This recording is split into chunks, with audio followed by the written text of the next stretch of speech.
Bom dia! Hoje é quarta-feira, 16 de março de 2022. Estamos aqui para mais um dia de meditações na Palavra de Deus, logo de manhã. Livro Segredo do Contentamento, capítulo 9. Por trás da preocupação de Paulo, ao escrever sobre o serviço altruísta aos filipenses, parece haver, pelo menos em parte, uma briga entre duas mulheres que haviam sido cooperadoras, Evódica e Sintique. Filipenses 4, 2, 3. Em outras palavras, ele está preocupado com a unidade no corpo de Cristo. Servir com humildade e considerar os outros superiores a nós mesmos é essencial à unidade.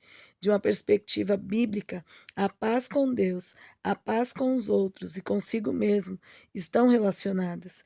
Isso é verdade por várias razões. A primeira é que a Bíblia ordena que vivamos em paz uns com os outros. Paulo escreve: se possível, quanto depender de vós, tende paz com todos os homens. Romanos 12, 18. Não pode haver paz interior para aquele que não guarda os mandamentos de Deus. A segunda razão é que o Espírito Santo estabelece uma unidade com os outros crentes. Paulo diz aos Efésios que eles devem se esforçar diligentemente por preservar a unidade do Espírito no vínculo da paz. Efésios 4:3. Ele não manda os Efésios criarem a unidade do Espírito, ela já é um fato. O Espírito Santo em nós significa que nosso espírito é com aqueles que também têm o Espírito Santo. Precisamos, todavia, manter essa unidade na prática. O Espírito que habita em nós nos compele a vivermos unidos a outros em quem ele também habita. Quando essa unidade está em falta, o Espírito em nós nos impede de termos paz. O vínculo da paz está fragmentado. A terceira é que a unidade no corpo de Cristo é parte do que significa ser renovado à imagem de Deus. O Deus da Bíblia é um Deus em três pessoas, a unidade e comunhão na divindade. Ser feito à imagem de Deus, portanto, significa em parte que fomos criados para viver com outras pessoas em unidade e comunhão. A queda e o pecado fragmentam os relacionamentos humanos. Quando Deus torna cada um de nós uma nova criação em Cristo, esses relacionamentos quebrados são restaurados. Se de fato seremos o povo que Deus nos refez para ser, precisamos viver em união com as demais novas criaturas de Deus. A quarta razão é que a falta de unidade afeta nosso crescimento na graça. O individualismo da nossa época tem influenciado a maneira de muitos evangélicos pensarem sobre a vida cristã. Para muitos, a vida cristã e o crescimento espiritual dizem respeito somente a mim e a Jesus, mas isso é dramaticamente diferente do que a Bíblia ensina. Paulo ora pelos Efésios: e assim habite Cristo no vosso coração, pela fé, estando vós arraigados e alicerçados em amor, a fim de poderdes compreender com todos os santos qual é a largura e o comprimento e a altura e a profundidade, e conhecer o amor de Cristo, que excede todo entendimento, para que sejais tomados de toda a plenitude de Deus. Efésios 3, 17 a 19. Paulo indica claramente que a fé cristã é pessoal. Cristo habita no coração do seu povo, mas nosso crescimento em Cristo, conhecer o amor de Cristo, ser cheio da plenitude de Deus, só acontece quando estamos arraigados e alicerçados em amor e com todos os santos. É um esforço corporativo.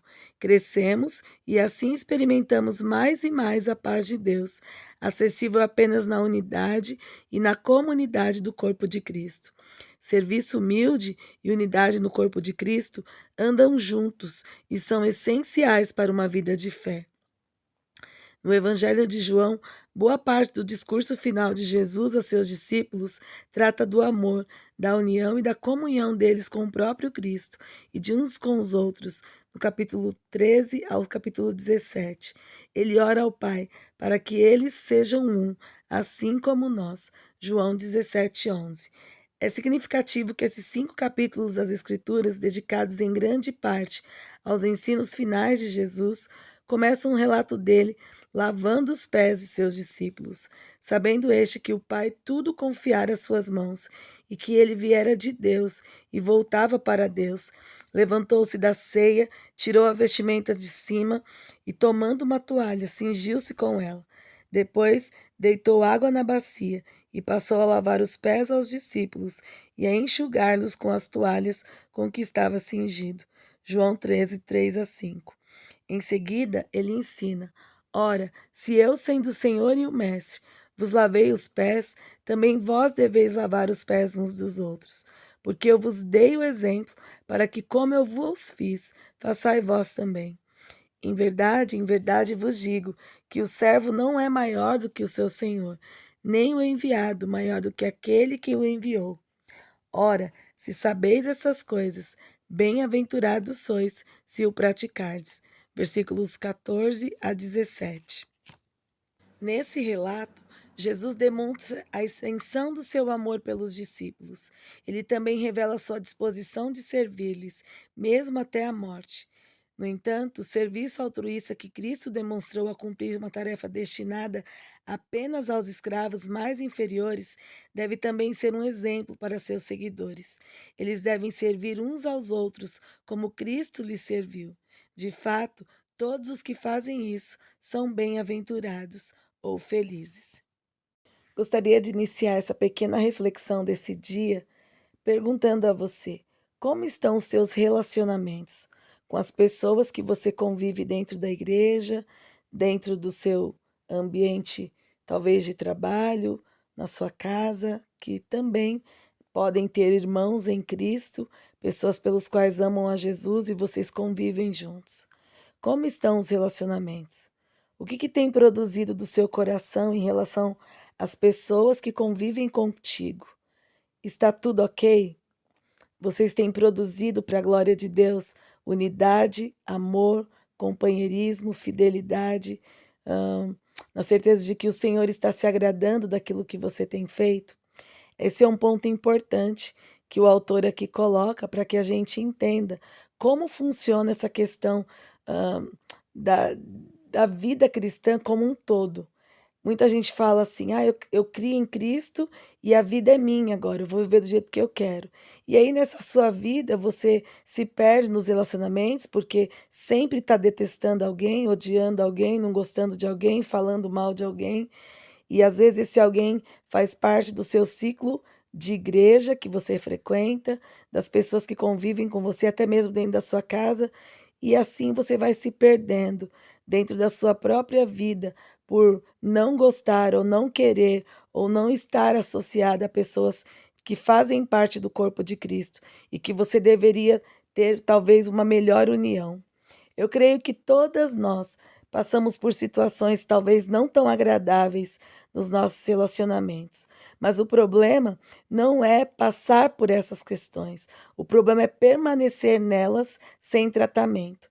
Ou seja, precisamos exercer perdão, graça e misericórdia, renunciar a nós mesmos, abrir o coração, falando: Senhor, me ensine a amar como o Senhor amou, me ensine a demonstrar graça, a perdoar, a abrir meu coração, tirar toda a mágoa, todo o ódio, todo o rancor que porventura esteja na minha vida e que tem me impedido, Pai, de viver uma vida que te agrade, uma vida de gratidão, de contentamento, de alegria, porque eu estou fora da comunhão com o meu próximo, porque a minha comunhão está manchada, está quebrada.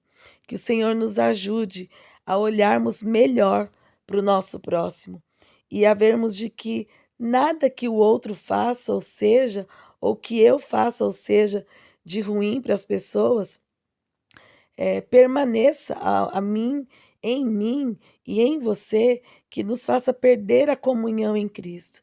O que mais importa na vida cristã é a nossa comunhão em Cristo. Então vamos abrir o nosso coração, vamos perdoar, vamos conviver na paz, vamos fazer do nosso vínculo um vínculo de amor em Cristo. Talvez se você não consiga conviver tanto, peça ao Senhor que te ajude. Peça ao Espírito Santo de Deus que te molde, porque você também tem situações difíceis, não é só o seu próximo.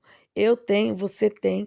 Nós não somos perfeitos mesmos, mas nós precisamos entender que nesse processo de convivência, o amor deve prevalecer.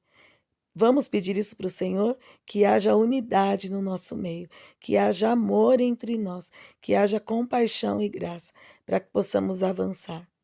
Querido Deus, nós te louvamos, Pai, por essa palavra.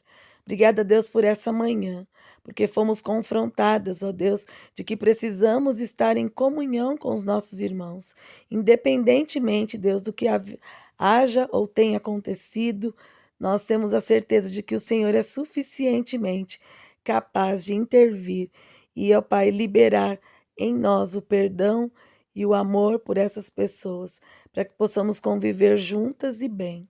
Nos ensina, Pai, mais um ensinamento precioso de Jesus. Jesus é amor, Jesus é perdão. Por isso eu posso amar o meu próximo, aquele que eu não acho tão agradável assim, tão desejável assim. Que o Senhor nos dê, ó Deus, momentos agradáveis de convivência, de perdão mútuo, na certeza de que o Senhor está operando em nossos corações. Guarda a nossa vida, guarda o nosso coração para não pecarmos contra o próximo e nem guardarmos nada de ruim contra aquele que está conosco nessa peleja espiritual que é a vida em Cristo, comunhão com o Senhor através do corpo de Cristo, que é a própria igreja. Nos ajuda, Deus. Nós pedimos isso neste dia, em nome de Jesus. Amém. Amém, queridas? Que o Senhor abençoe o seu dia, que haja comunhão entre nós, unidade no corpo de Cristo. Um grande beijo, fiquem com o Senhor e até amanhã, se Ele nos permitir. Tchau.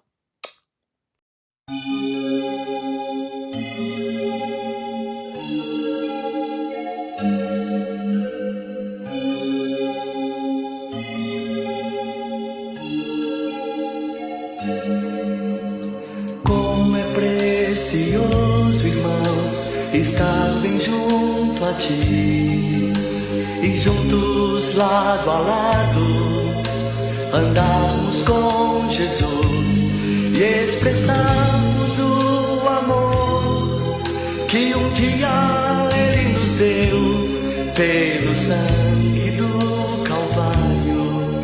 Sua vida trouxe a nós a aliança do Senhor. Eu tenho com você, não existem mais barreiras em meu ser.